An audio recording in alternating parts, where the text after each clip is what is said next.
Hey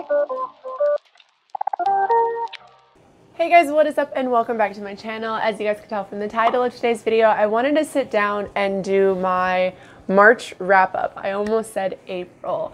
As you guys can maybe tell, I'm kind of coming off of a cold, so if my voice breaks a lot in this video or there are a few crazy jump cuts in the editing, it's because I am coughing and I'm feeling a lot better. I'm feeling much better, but I do still have little remnants of a cold, so I did want to sit down and film, but I do want to kind of give that disclaimer so people aren't like, why do you sound like crap? It's because I'm sick. But I'm gonna go ahead and just actually get straight into the video because I only read 5 books, but I do have some pretty good thoughts on a few of these that I read. Some of these are by my favorite authors. Some of these are new to me authors that I really enjoyed, and I wanted to share that with you guys. The book that I'm actually going to start with is Love in Other Words by Christina Lauren.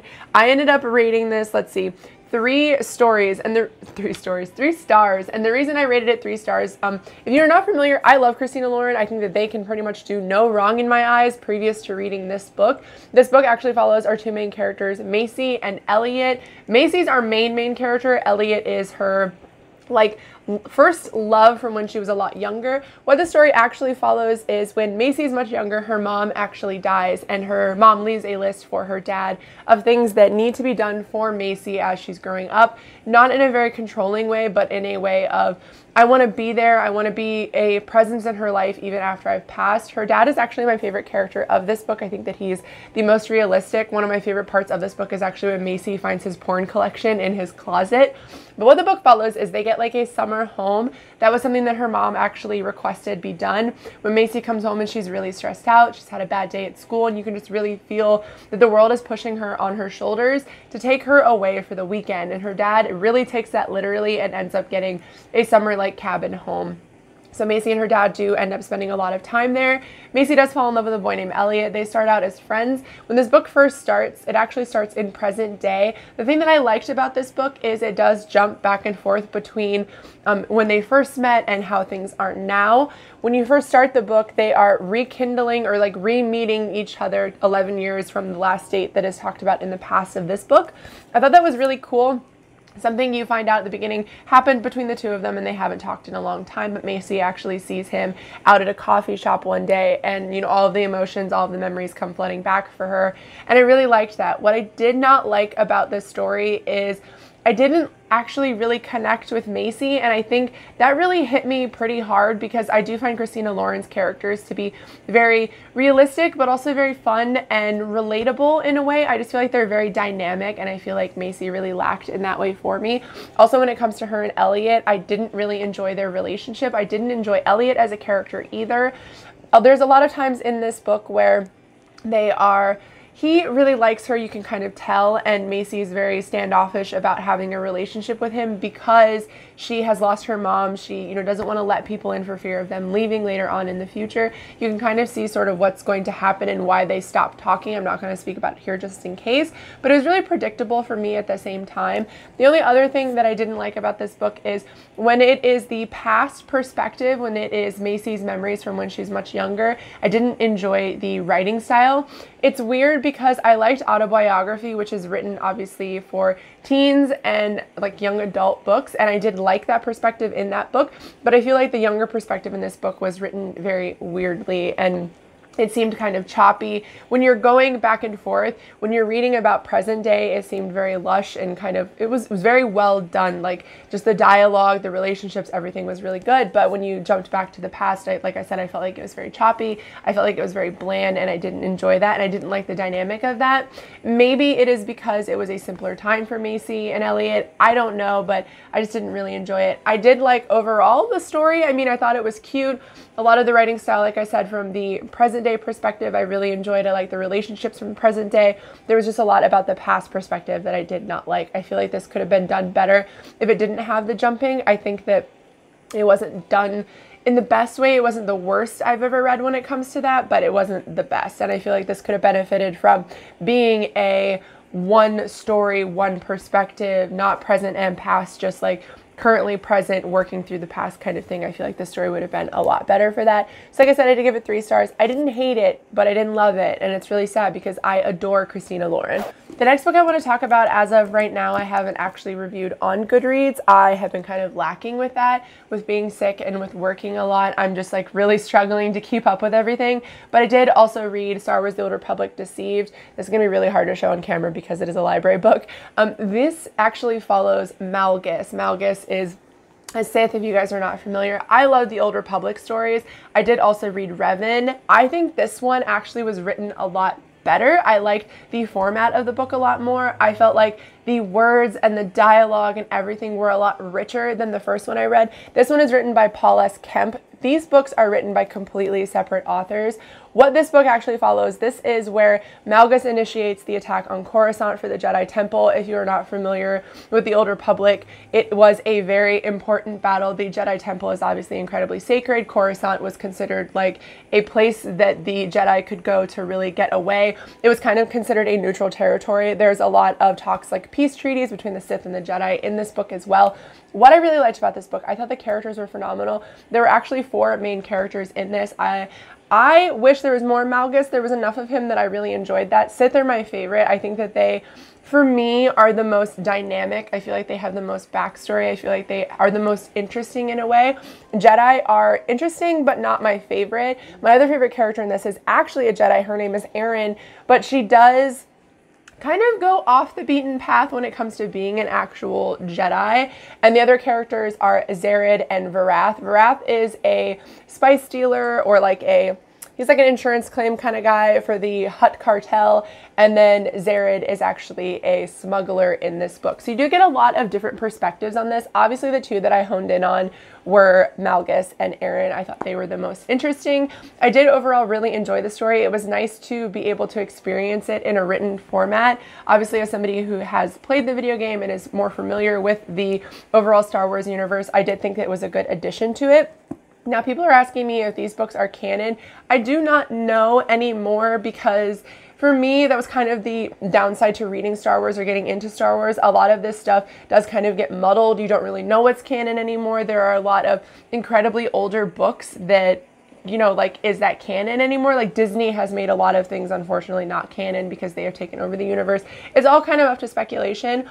Either way, if you are a fan of the Old Republic video game, this is very accurate to that, and I did really enjoy it. I think I'm going to give it, like, I would say 4.5 stars, but I'm going to give it 4. I just felt like there were maybe at sometimes just too many perspectives. While they were done well, I just wish it would have maybe stuck to maybe 3. Like, I didn't really think that there needed to be an extra perspective with Wrath. I thought there could have just been maybe the 3 of them.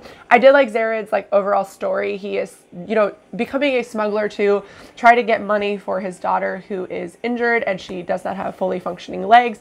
I thought that was kind of cool.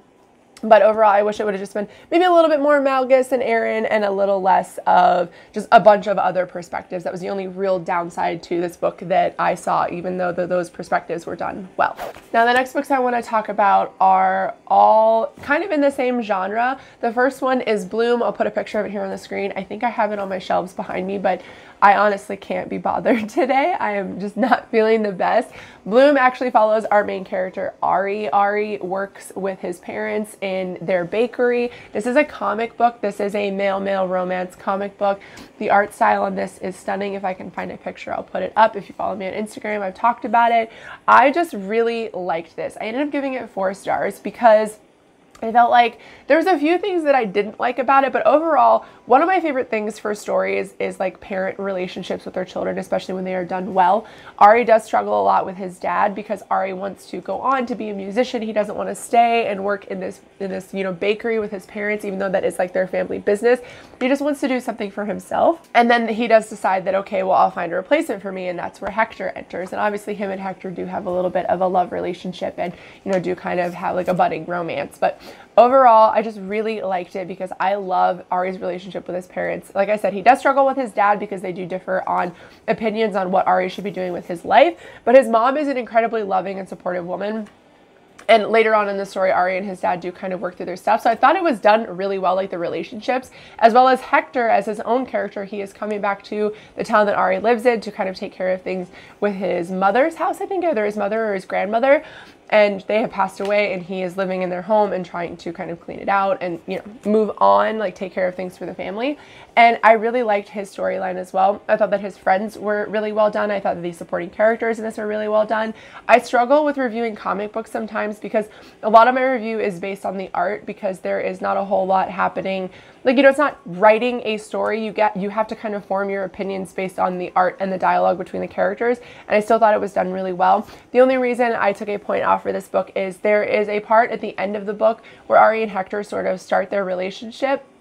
And it didn't really sit with me with Ari. I feel like the art, it felt kind of rushed in a way. And I feel like the art could have made it a little bit more apparent throughout. There are little, like, you know, kind of like panels, like full page panels of where you can kind of tell that maybe Ari has feelings or Hector has feelings or whatever it may be. But I don't think it was succinct and clear enough for me. And I wish it would have just been a little bit more. If it would have been absolutely perfect. But overall, I did still really enjoy this. If you're looking for a male-male romance comic, I think that you will not be disappointed reading this one.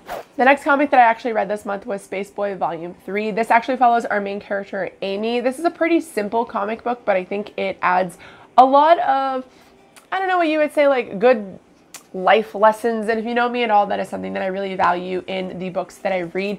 This book really focuses on, or this volume really focused on, her relationship with Space Boy himself. Now, I don't know really how to review this without giving away any of the other comics if you haven't read them, but essentially my favorite part of this edition of the volume, is that what it's called? The volume of the comic is that the relationships really bud in this, and I think that that is amazing. Like the relationships that Amy has with her old best friend, the relationship that Amy has with her parents, with Space Boy, with her new friends. That's why I really love these comics. I think the friendships are done so well. The art style is gorgeous, like gorgeous, and I just thought that there's a lot about life and how difficult things can be and change, and I think it's a very simple but very poignant kind of comic book. And the next book that I read was My Favorite Half Night Stand. This is a Christina Lauren book, and I was once again blown away. So I'm 50-50 for Christina Lauren books this month. Christina Lauren has become absolutely one of my favorite, hands down favorite authors ever at this point. I never thought I would say that, but I've been really open to experiencing new things recently, and, you know, romance and adult contemporary things like that have really been on the list. And what this book actually follows her main character, Millie. She is one of the guys. Her 4 or 5 best friends are all men, and they are very down to earth. Millie's very down to earth. They just kind of hang out, shoot the shit, like that kind of stuff. Her very best friend is a man named Reed. One day they are all hanging out, and they all kind of work together in like a sort of the same department in like the same building, and there's an event that they are going to, and they need to find dates to this event. So they decide to make profiles online with this dating site to kind of meet people. Well, Millie, when they read Millie's, because Millie does all of theirs for them, she kind of helps them along because theirs are absolutely terrible. When they read Millie's, they say, oh, yours is, you know, okay or whatever. And then she starts getting a lot of dick pics, and it, like how it is for dating online if you're a woman. So Millie makes a separate profile that is a little bit more intimate, that doesn't really show her face in the pictures, and Reed actually ends up matching with her. So Millie starts trying to make it very apparent to Reed when they match that it's her. But what ends up happening is Reed doesn't actually pick up on it, and they kind of start having this, like, you know, relationship online. Well, on top of that, Millie and Reed actually end up starting to sleep together. It is a very drunken decision that they make one night, and one that they make a couple times after that. What I really liked about this book was primarily the relationships between Millie and Reed. I feel like it's very realistic in a way. I feel like in 2019, it is just time to accept and not be so shy that these kinds of relationships do exist, especially if you are obviously an adult. The like friends with benefits kind of perspective on life, I think, is a very normal, natural thing. I think the book handled that very well. There's a lot of hurt feelings. There's a lot of trying to work through stuff. There's a lot of like casual, you know, interactions with each other and like trying to find that balance. And I really enjoyed that. I think Millie and Reed, really any of the characters in this book, once again, so well thought out. They are so substantial and solid for me, as it tends to be with Christina Lauren books. I feel like the writing style was done so well. It's not choppy at all. It flows very well. The story flows very well. Overall, this is a very lighthearted book. There is a little bit of heavier stuff kind of thrown in there, but primarily I feel like this is a book that you could read on like a summer night and really enjoy it. It's a book that I would 100% read again. I do want to buy a copy of it. I thought it was phenomenal. I gave it 5 stars. If I could give it 100, I would. Once again, Christina Lauren writes the best characters, the best dialogue. They're so funny. That's the thing that I really love about their characters. Their characters are hilarious. So if you're looking for a book like, you know, a little bit lighthearted with a little bit of sex in it, I think you'd really like this one as well. Now, last book I want to talk about is actually The Hating Game. I read The Hating Game because I borrowed 99% Mine, and my friend Natalie was like, you have to read The Hating Game because it is so much better. I'm going to keep this review pretty brief because I feel like at this point, everybody has pretty much talked about and loved this book so much. But basically, this book follows our main characters, Lucy and Josh. Lucy is the perspective that the book is told through. She is a higher up in a company. She's basically the assistant to the owner of this company, and 2 companies merge. Josh is the assistant to the owner for the other company that merged with hers. They're very different. Josh and her are very, very different, and the companies are very different. You can see the dynamic there as well. What I really liked about this book was the dynamic between Josh and Lucy. Holy shit. The tension was there. The love was there. It wasn't like what I'd normally read, because it's called The Hating Game because Josh and Lucy are very, very mean with each other. They do not like each other. That's like what the book starts out with. And it kind of morphs into something a bit different. And I think that as somebody who likes the trope of like bad guys that are kind of redeemable, not like bad guys in like a villain to redemption kind of thing, I don't like that, but in a hard, you know, mean kind of guy that is, you know, able to sort of redeem himself later on down the line. I ate this story up. The sex was phenomenal in this. The sexual tension was phenomenal in this. But even outside of that, even if you're looking for a little bit more of a story, I feel like Lucy as a main character was a really great choice because she is very soft, but she's also very strong. And there's a lot of times in this book where you're like, fuck yeah, like so happy for Lucy and the decisions that she makes. And I really love this. I ended up giving this 5 stars. It has made me afraid to read 99% Mine because I've heard really bad things about it. So we'll see if I get around to it. But I really liked this. If you have not read it or you want any more information on it, I would definitely check the down bar. I listed all of these books in the down bar always when I talk about them. And you will see that most of the reviews for this book are 5 stars. Just, it's a wonderful, wonderful book. If you're looking for something a little bit more, I don't want to say like romancy, because a lot of this book is really just them being mean to each other, but it also has a little bit of intrigue, like trying to figure out certain things. Like there's certain things that Josh does that Lucy's trying to figure out, and it had a lot of substance to it. It had a lot going on, but it was also really easy to follow. So I think that most people would probably love this book. All right, guys, so that is it for my wrap up for the month of March. I am like blown away by the fact that it's April already. As of filming this, it is April 2nd. I cannot believe that we are already 3 months into the year. Like, where did the year go? But I am really excited for the books that I want to read. I'm going to be listing my TBR coming on Wednesday if you guys are interested in it. But I hope you guys liked this video. If you did, please give it a thumbs up and think about subscribing. And I will see you in my next one. Bye!